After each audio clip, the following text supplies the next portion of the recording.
আসসালামু আলাইকুম। আশা করছি সবাই ভালো আছেন। ট্যালেন্ট পুল চ্যানেলের পক্ষ থেকে সবাইকে স্বাগতম। আজকে আমরা প্রথম শ্রেণীর প্রথম প্রান্তিক মূল্যায়ন সিলেবাস 2024 নিয়ে আলোচনা করব। প্রথম শ্রেণীর সকল বিষয়ের নমুনা প্রশ্ন পাওয়ার জন্য অবশ্যই চ্যানেলটিকে সাবস্ক্রাইব করে রাখবেন। আর কারো কোনো প্রশ্ন থাকলে অবশ্যই কমেন্ট করে জানাবেন। শ্রেণী প্রথম প্রান্তিক মূল্যায়ন সিলেবাস 2024। বাংলা পার্ট 1 থেকে 17 অর্থাৎ পার্ট 1 থেকে 17 পর্যন্ত পড়তে হবে, পৃষ্ঠা 1 থেকে 24।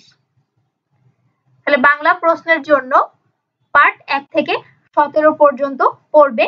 গণিত অধ্যায় 1 থেকে 6, পৃষ্ঠা 1 থেকে 54 অর্থাৎ গণিত পরীক্ষার জন্য পৃষ্ঠা 1 থেকে 54 পর্যন্ত অধ্যায় 1 থেকে 6 পর্যন্ত সমাধান করবে। ইংরেজি অংশের জন্য ইউনিট 1 লেসন 1 to 6 লেসন 1 থেকে 6 পর্যন্ত এবং ইউনিট 2 এর লেসন 1 থেকে 9 পর্যন্ত পড়বে, পেজ 1 to 36 অর্থাৎ 1 থেকে 36 পৃষ্ঠা পর্যন্ত তোমরা পড়বে।